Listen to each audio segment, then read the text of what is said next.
Thanks, Heidi. And thanks to everyone for joining us today.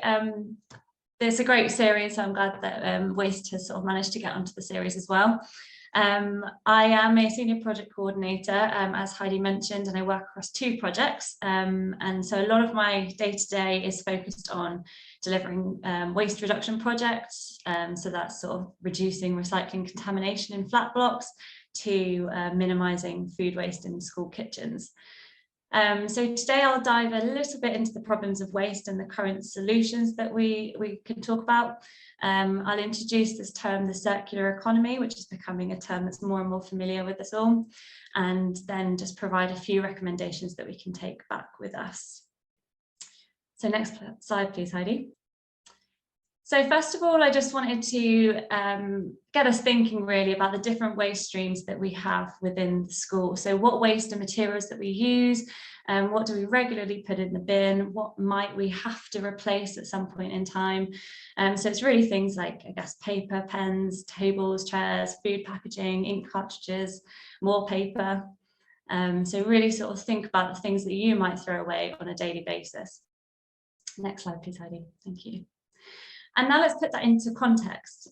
So according to the latest data, the UK generated 222 million tonnes of waste in 2018, and England was responsible for 84% of that total.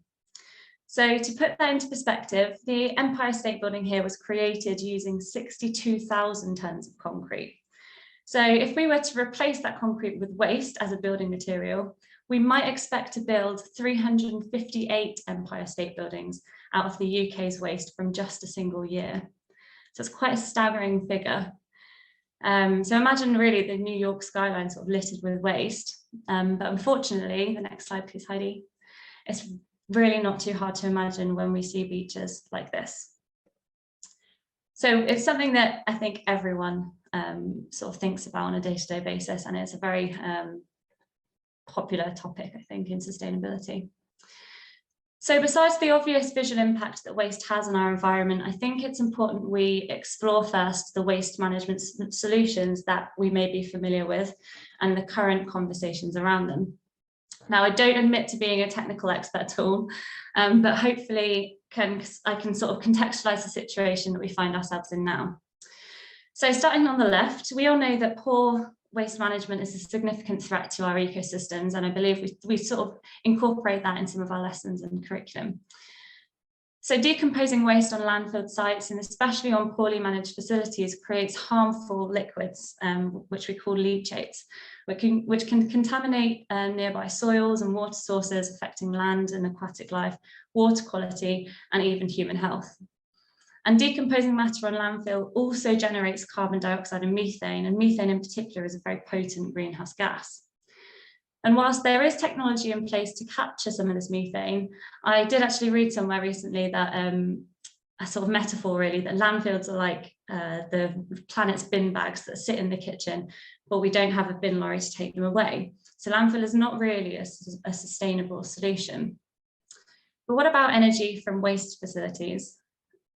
Energy recovery plants like we have in Peterborough, they burn our waste to create heat or electricity, which can replace the energy produced by coal or fuel. So in some ways it is a sustainable solution, but it might not be a long-term solution. So a recent study by Zero Waste Scotland found that as the electricity grid decarbonises, so as we use more renewables, burning our waste for electricity can actually have a larger climate impact than just taking from the grid.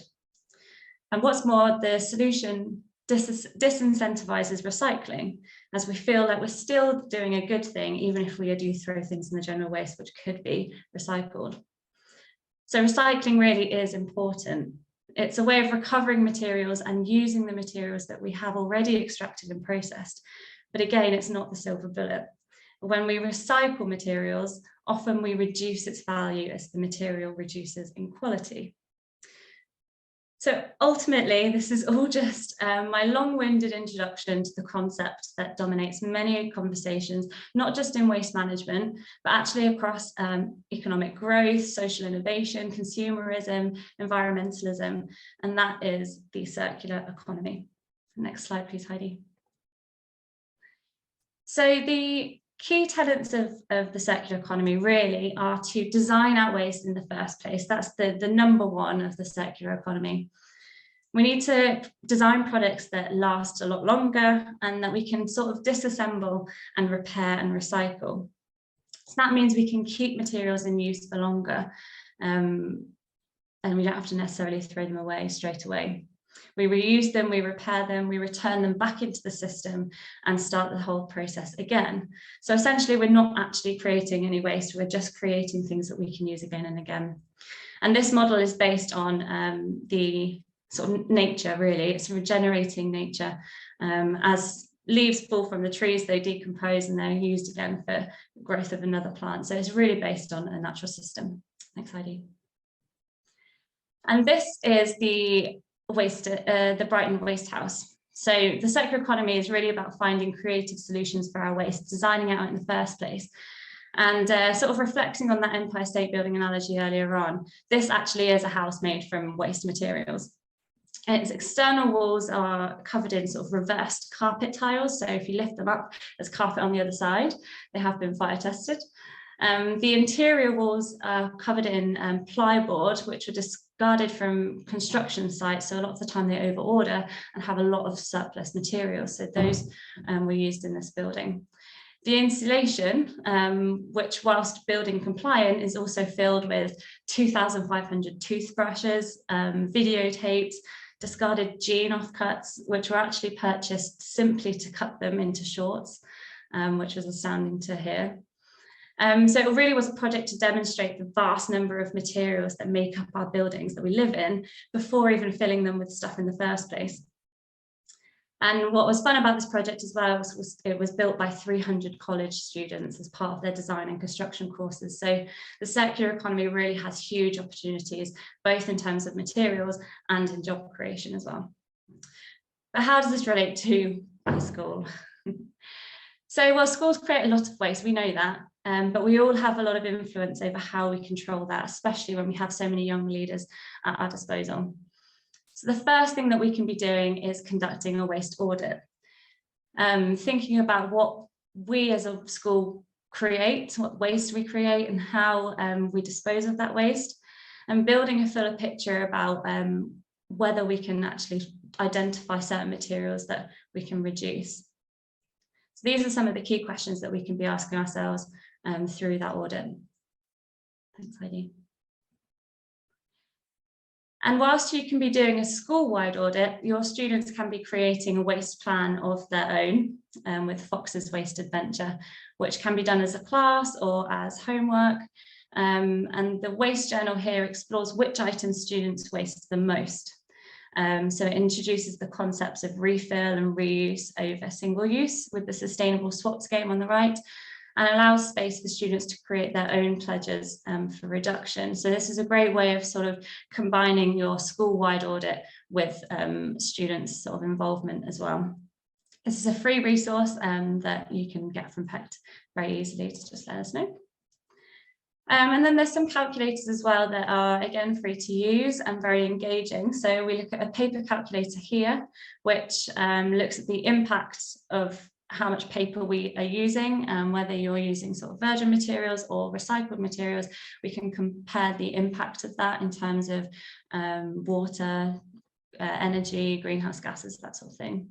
And then on the right, we've got the waste calculator. So in here, I think you've got a 10-year-old basically. So since they were born, they would have created 6,000 kilograms, so 6 tons of general waste. So it's a really engaging way to draw students into the waste situation. Thanks, Heidi. So to the pledges we as teaching staff can do around school. In terms of the waste hierarchy, we always put reduce at the top and recycle further down the waste hierarchy. So once you've done that audit, it's great to look at how you can cut down on certain waste streams. So are you able to buy in bulk? Are you able to find a new supplier with alternative packaging? And are you looking at refills as well? That would save significantly on buying new packaging. There was a school recently that have gone plastic free, I believe Orton Wiston, They banned plastic cups, straws, bottles and bags from their school. So a really comprehensive sort of ban on single-use plastics there, and went to reusable materials. So that's always a really good way to start, is to look at those single-use items and think about where you can go and to convert to reused materials. Are there enough clearly labelled recycling bins around school? Sorry, previous slide again, Heidi. Thank you. This is actually quite it's a very simple solution, but something that can have a quite big impact. Just having enough bins and enough instructions for people to use them, and it becomes then into their daily habits. So I think this is something that can be quite an easy fix. And then try alternative recycling collections. So there are lots of schemes out there like TerraCycle and Ink Bin, where they collect hard to recycle materials. So St John Fisher School the other day, I think Heidi mentioned that they've been collecting crisp packets, and there's a project linked with that where they've been sewing the crisp packets together into foil blankets that can be used, I think, within homeless shelters, which is a really, really great project for the school to get involved in. So there's all sorts of ways that we can identify just one material and find a solution for just that one material. And then again, consider your paper usage. I know it's really difficult within schools, but I was speaking with someone recently. Their school use worksheets. They print worksheets off and then put them into their books. Is there a way for them to go directly and write into their books rather than worksheets for every single lesson? So it's really just identifying those different options. Thank you, Heidi. So now we're on to food waste. This might be an automatic, you might have to press for each option, sorry, Heidi. So food waste is quite a big thing, and I think we see it a lot. Whilst the kitchens might have an understanding of the food that they create and the portion sizes, the plate waste is always quite a significant one to look at, particularly within schools. And I know it's very challenging with the different sort of food standards and how and what students like to eat. So the first thing to do is really just get staff and students on board. So that's assemblies, lesson plans, team meetings, build up conversation around waste management, and get everyone on board with that.